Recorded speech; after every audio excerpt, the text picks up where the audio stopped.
You've got questions, we've got answers. Welcome to the Therapist Question Box, where trauma-trained therapists tackle real questions from real people. I'm your host, Lindsay bringing you grounded insights you can actually use, brought to you by Therapy Utah.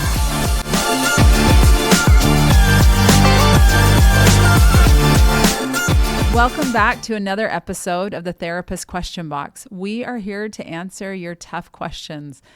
The questions that you might feel uncomfortable asking, the questions that you may just want to know. We are here to ask them. So today I have with me Janzen Deans. Janzen, thanks for joining us. Absolutely. Janzen, I would actually like you to tell us a little bit about yourself. You've been on the podcast before, but for listeners that don't know you, can you tell us a little bit about you? Yeah, for sure. So I'm Janzen. I'm from here in Utah, and I have been with Therapy Utah since July. So this summer, I'm a clinical mental health counselor by education and background. So very comfortable assessing a whole host of disorders. Usually end up finding myself treating anxiety, depression, addictions, anger management, trauma, complex trauma, things like that. Nice. That's awesome. And tell us about you. Like, who's Janzen? What do you like to do? Who are you? So when I'm not working, when I'm stepping back into normal Janzen, I like to play video games. I like to lift weights in the gym, be around a lot of amazing friends, movie theaters. Like I'm big and going to see movies. Nice. Have you seen anything good lately? No, I've kind of been lacking recently. Okay. So kind of waiting for some stuff to pop up in the spring. I think it'll be a little better. Okay. Yeah. You know what's coming down the pipeline. Is that what you're saying? Yeah, I think 2026 is going to be a big year. Okay. Yeah. I love it. That's awesome. Well, good. Well, we appreciate you being here. Thanks for letting us know a little bit about you. Let's just jump right into the question and we'll dive in. I appreciate you being here. In the past, you have talked about depression, anxiety on the podcast. And so I think this question lends itself to some of your expertise and skills as well. So here's the question. What's the difference between pushing my feelings down and actually handling them in a healthy way? So let's just start out. Mm-hmm. How do you define, how can you differentiate between pushing feelings down and handling them in a healthy way? Right. I think people that find themselves pushing emotions down typically are doing this because it's a learned response. So they're either uncomfortable with the emotion that they are feeling. Something is happening. Something is objectively happening in their body and it's sending signals up to their brain, but they're pushing that down because they may not like that emotion, or they may be scared of how their environment or the people around them are going to react to that emotion. So it's either this uncomfortability with self and how they experience the emotion, or a fear that the emotion, if expressed, will not be okay with those around them. Okay, so it's an adaptive response is what Definitely. You're saying. Yeah. Okay, so let's break that down a little bit. You said you feel it in your body. Yeah. Okay, so tell me about that, because I believe that same thing too. Yeah. And in fact, science says that's what happens. Right. But I think we often actually don't even realize that we're feeling discomfort or we're feeling, something's off. Yeah. We don't even notice it. We go right to our thoughts. So let's go back to the body. Mm-hmm. Tell me about that. How can I pay more attention to my body? I think sometimes we're used to actually ignoring our body. Right. How do I pay attention to my body and again, knowing it's sending me signals? Mm-hmm. Well, the body is the one that carries us through this life, right? So we have our body that's going to be experiencing things and our mind that's going to be experiencing things. And I think oftentimes we think that they're super disconnected. They're two different things, or we think they're exactly the same thing, which I think neither is helpful. Mm-hmm. I think it's helpful to know that the body and the mind work together, but ultimately the body is probably the first to be receiving all those signals. So we can't necessarily control how we feel. We can't control what's going on with our body if we're out at work. Stressful things happen there. We can't control if we're, in a big family get together and drama starts, you're going to feel something in your body. It's just bound to happen. You can't control that. But I think when we talk more about how the mind interacts with the body, that's when we begin to sense this perception of self and control. And what do I do with this thing that I'm feeling in my body? This sadness, this anger, stress, whatever it is. Sure. So for you, I'm just curious, when you feel distress, where do you feel it in your body? Typically in my stomach. Okay. Yeah. So what, knots in your stomach, butterflies? It's kind of like a swirling motion. Like my stomach kind of drops If I'm nervous, I feel it drop, it gets heavy, and then it also kind of feels just like there's lots of motion and like a swirling, uncomfortable feeling. Okay. So that's your first indicator. Something's off. You feel it in your stomach. Yeah. Okay. Yep. I like that. I like that reminder to pay attention to your body. Yeah. Body Keeps the Score, the book, The Body Keeps the Score. Also Anxiety RX, which is one of my favorite books on anxiety. Mm-hmm. They both talk about that the body will tell you first. Yep. It's not in your head, but in your body. Pay attention to your body. It's always talking. It's just a matter of, are we listening to what the body is saying? Because there's times where we may not recognize that language that the body is trying to signal to us, but it's happening regardless of whether we listen and get that message or not. So then it becomes just a skill of being able to integrate what first happened in the body and how it landed, and we kind of recognize it in our brains. Okay, so first step, we recognize it in our body. Yes, there must be some sensation. So this event or something is going on in the body, but it's going to feel like a sensation. So whether it is in your stomach, kind of like I've shared, or if you feel like your heart is pounding, a lump in your throat, any tightness, those sensations are going to be there. And it's going to probably signal to you that, what does this usually seem like? What does this seem to indicate to me? Because if we're tired, if we're hungry, those are very easy signals, I think, to pick up on. So I think someone that's new to recognizing how their body speaks can go, oh, I know when I'm tired. I know when I'm hungry. And that's good. That's great. But in that same similar awareness, we do that with emotions as well. Sure. It's interesting that you say that, because I think there are times where I will be so dead tired. Like I am, like my eyes are closing. I am so tired. And I think, you know what? I'm just going to go ahead and eat something. It's so off, right? And and like my body's like, I'm hungry, but I think the truth is I can't sleep for whatever reason. Yeah. So I'm trying to manage that feeling that my body's experiencing with something else, right? Yeah. And I think we do that sometimes, not just with hunger, but I think we do that. We feel uncomfortable and we go, oh, I'm trying to manage it in some other way. Right. Do you agree with that? I think we kind of get into like emergency mode, but in that panic and in that emergency mode of trying to manage what's going on here, we almost play like relief roulette, where we're like, I know I need something, so let's just try this first thing that comes 100%. To mind. Or what's the most nearby resource I can use, even if it may not be the most relevant. Maybe a phone. Yep. Right. I'm going to doom scroll because I don't want to think about all these anxious thoughts. So let me just turn off thinking and let me doom scroll. Right. That's an option. And a lot of people do it, right? Yeah, we all do. I'm guilty of it. I am guilty of it for sure. But probably not the best option. Right. Because we just turned to it as it seemed to be available, and it was an option. So, okay, let's think about that. Why would somebody doom scroll? Why would I go and, eat, have a snack instead of taking a nap, right? I know for me why I do, because sometimes I can't sleep when my body's tired. But why would someone doom scroll instead of addressing what's going on inside of them? Because I think it's more difficult to choose the right sense of relief. Doom scrolling is always easy. It's immediate dopamine release. You immediately feel like you're shutting off some of those thoughts. Even if you don't, doom scroll for a while, you may just completely get rid of all those sensations that you're experiencing in your body. So not only do you eliminate what's going on in your mind, but you're probably no longer experiencing anything in your body because you're so hyper-focused on the content you're going across. So I'd say that's the easy option, but it completely distracts you from what you originally were trying to do in the first place. Totally. You no longer have those signals and those sensations. Because you're numbing out. Yeah. In another way. Chose the easier option over the more difficult one of getting to know your body and trying to meet your body's needs. Yes. Yep. That makes perfect sense. Trying to meet your body's needs. Yeah. Getting to know your body and meet your body's needs. It's harder. Yeah. So let's go back to that understanding. Okay, how do I know if I'm actually meeting my body's needs or I'm actually just pushing them down? I mean, that is tricky. What are your thoughts on that? My dad always had a phrase when I was growing up, when he warned me that I was living life a little too fast and too wild. He always said, it seems like you're burning the candle at both ends. And I think to me that signifies I've probably done something where I'm not honoring my body. I'm not listening. I'm losing sleep. I'm booking too many things for myself. I'm making myself too busy, overcommitting, things like that. Probably not eating enough. And just going. But if you're burning the candle at both ends, I think it'd be pretty hard to listen to those quiet messaging, those messages that pop up in your body. you kind of have to be still, calm, and comfortable in order to get those things.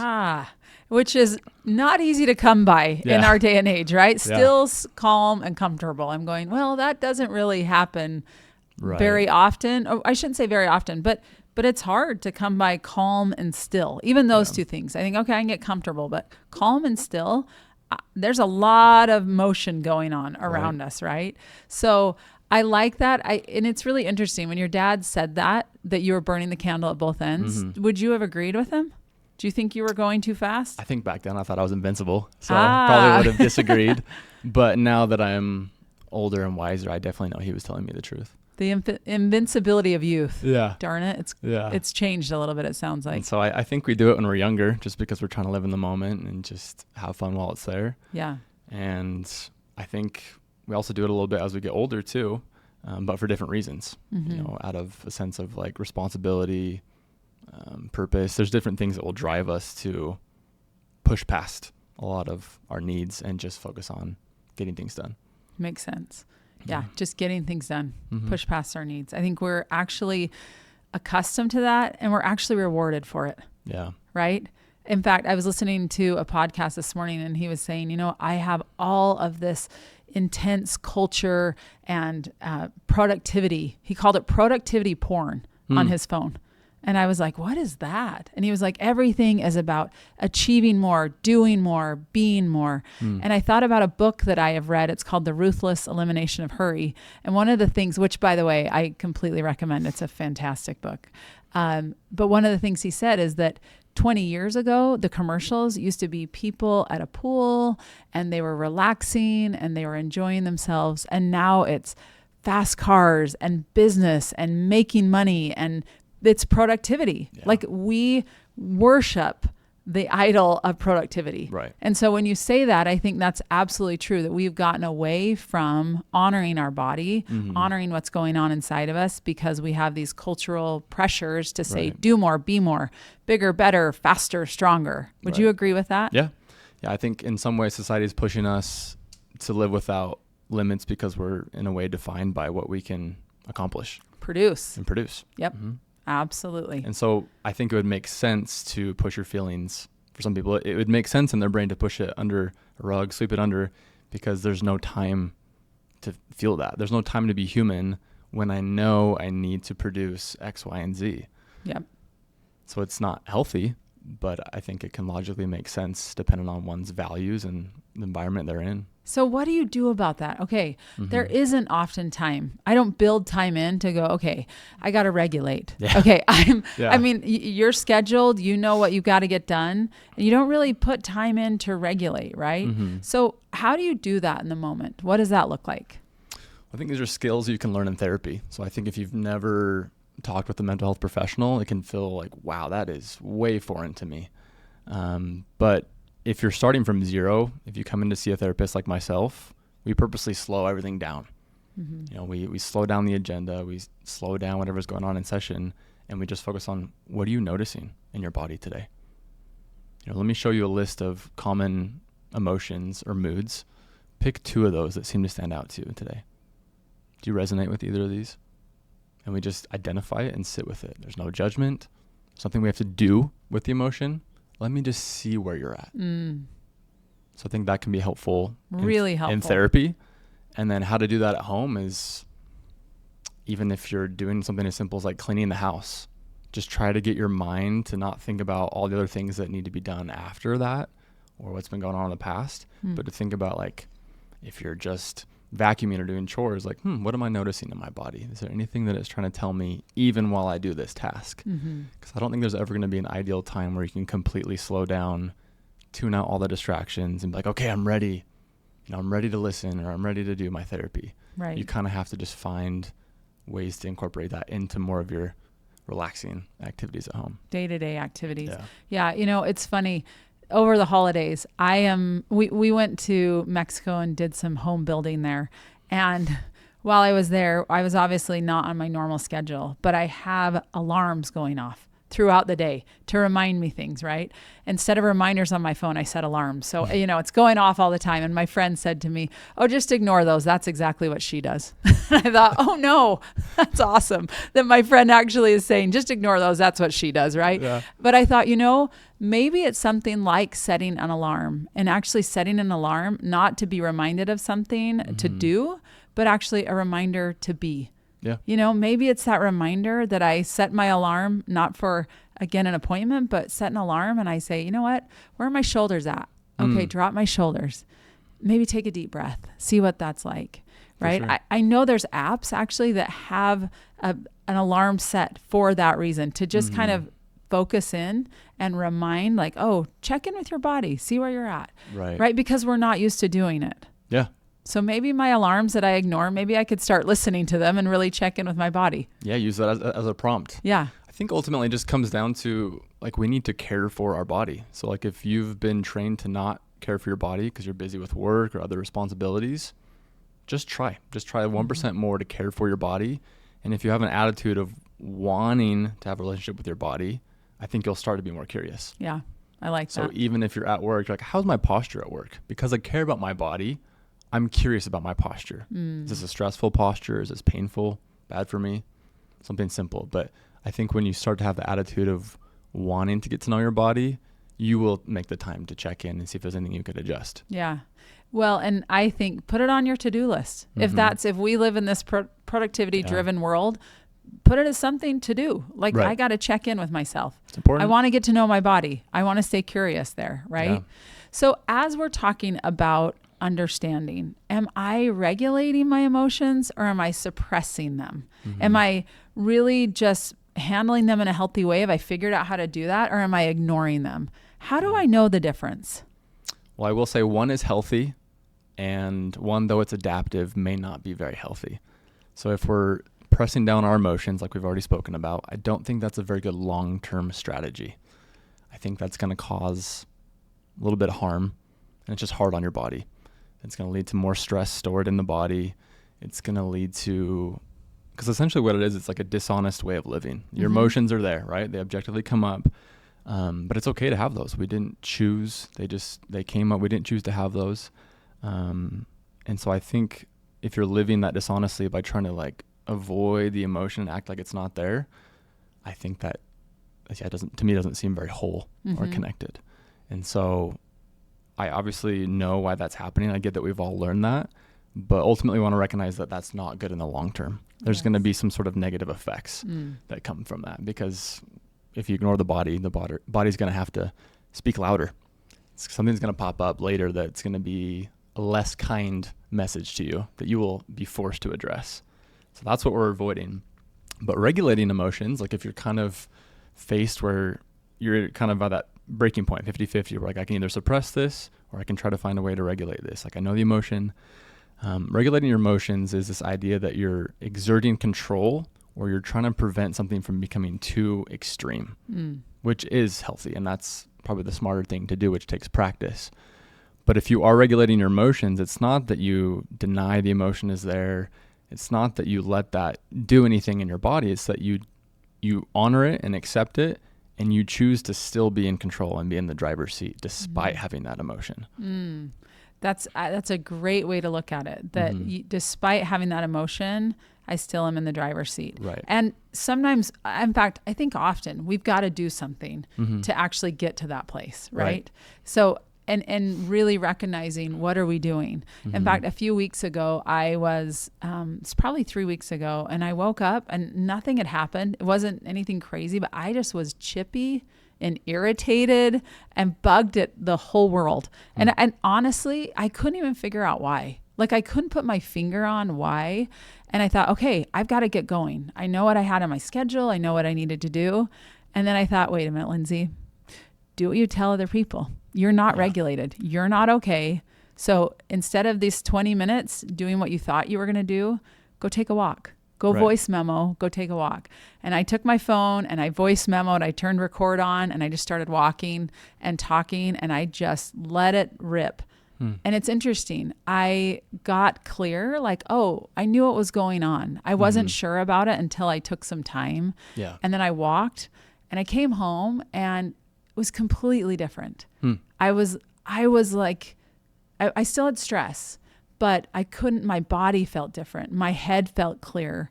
But I was really ready, even though I talk about this stuff to people, right? I was ready to jump right past it because I thought, I don't have time to do this. Right. I don't want to do it, right? And honestly, getting curious and sitting with some of those things can be uncomfortable. For sure. Yeah. But it made a huge difference. It was such a reminder for me, like 20 minutes can make a massive difference. Right. And it doesn't even need to take 20 minutes. It can be 3 seconds of dropping your shoulders and taking a deep breath.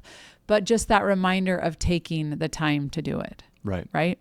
A deliberate action. Like it's purposeful action to be like, I am noticing anger. I am noticing fear, sadness, but I am still me. I am still in control. So how can I cope with this emotion?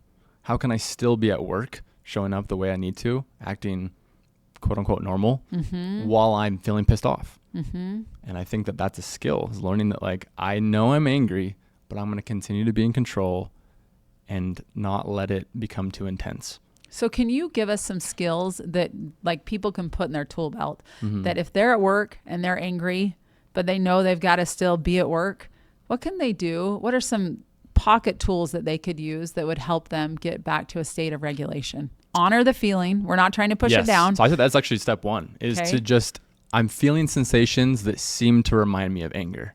Okay.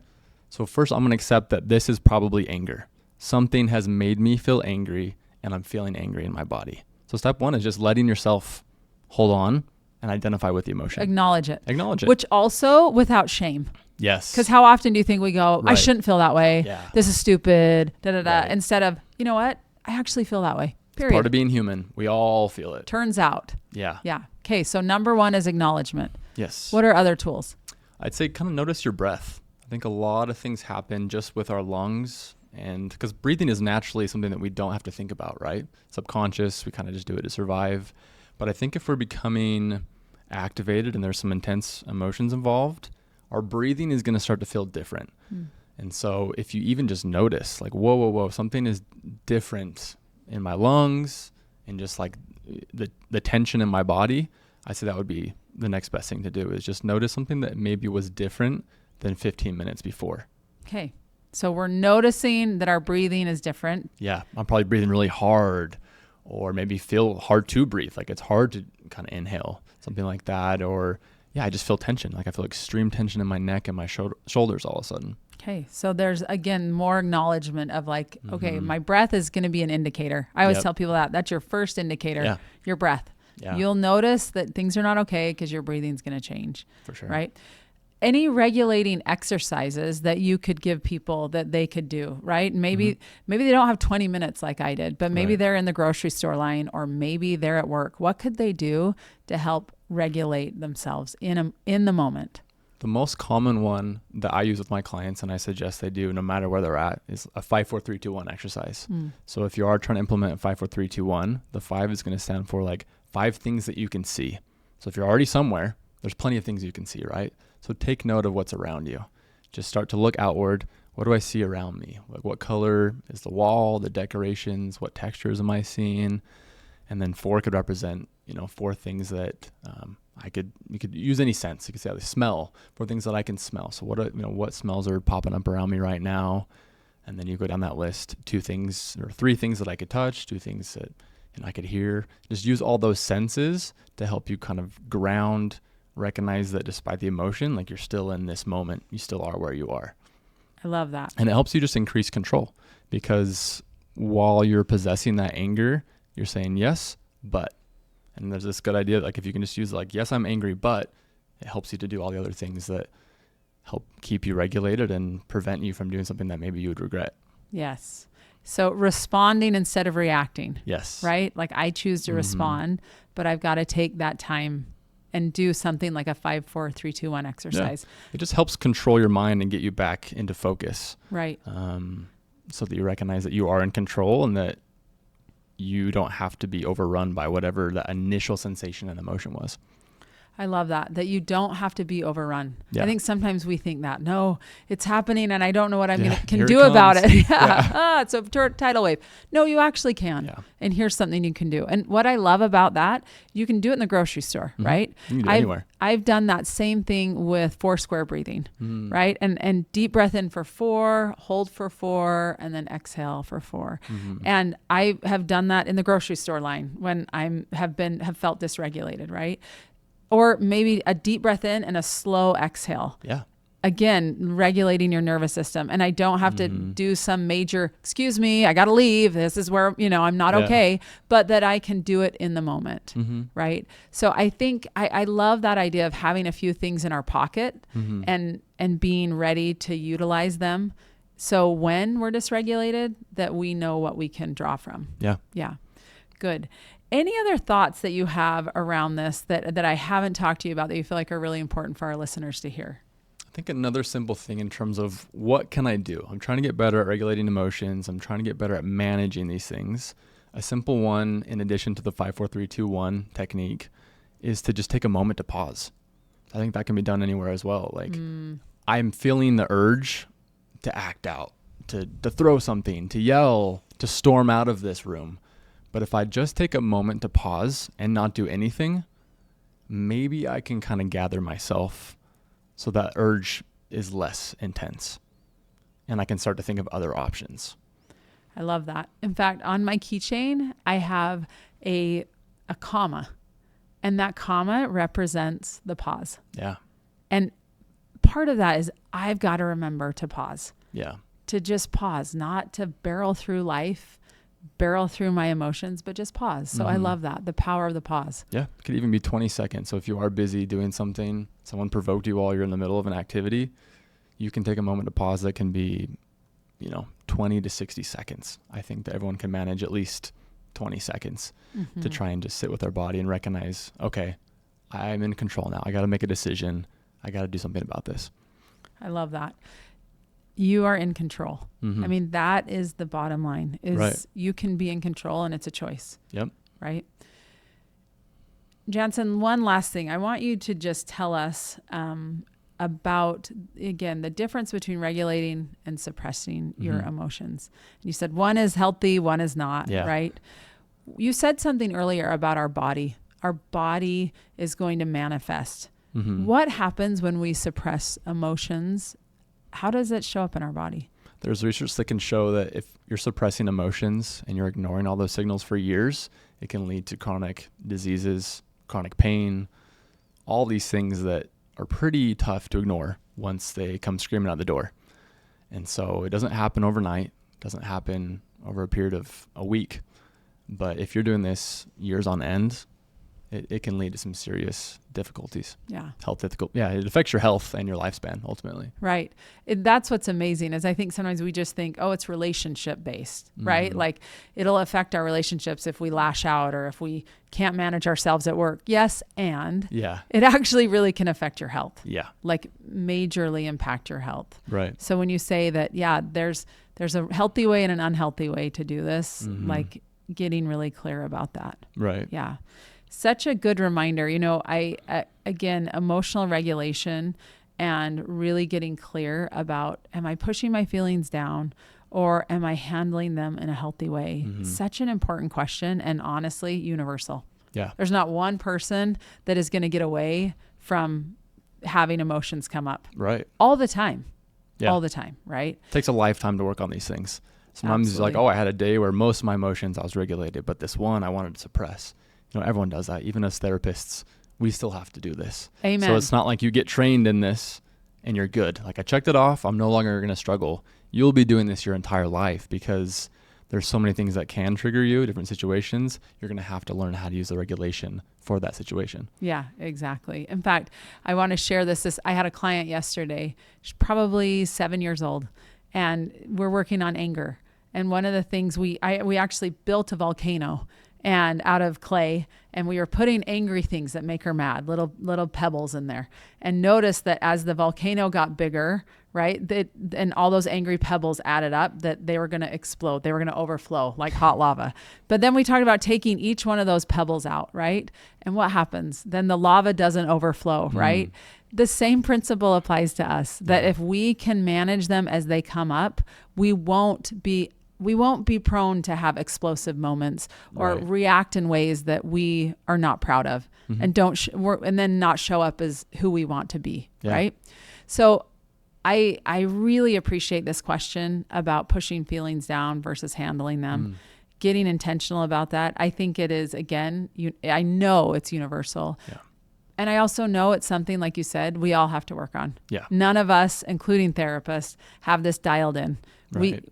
Life happens and emotions are going to continue to arise and change. And again, it's just information for us. Yep. Right? Do you think viewing it as information is helpful? I think it gets rid of that stigma and the shame that's around it. Yeah. Because like we said, you can't control what you're noticing in your body. You can't control the sensation that sparked up. You can only control what you do with it and how you respond. And so I think just knowing that everyone is going to have triggering moments, is going to feel a little uncomfy in their body. It's just, there's a lot more humanity in that. And it makes us feel like we're all in this together. Absolutely. Because in fact, we are. Yeah. Right? In fact, we are. I heard a quote today and I can't remember who it was by, but it was, we're all just here helping each other home. Yeah. And, whatever home looks like to you, whether it's, I loved that reminder, like we're all just here helping each other home. Mm-hmm. So, and learning to do it in healthier ways is always going to be helpful, appropriate, and it's going to help us. So for sure. A couple of things that you talked about that I just want to review that I think were so helpful is that recognizing that one is healthy and one is not. Yes. Try to stay away from suppressing and pushing down your emotions.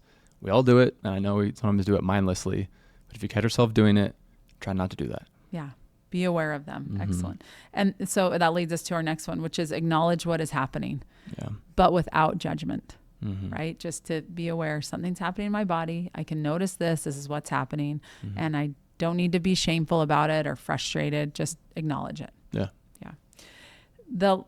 I loved some of the tools that you gave as well, which is 5, 4, 3, 2, 1. Going back to those senses, grounding you, breathing, and taking a moment to pause. Just pause. Take a breath, right? Take a beat and be willing to sit with your body. Makes all the difference.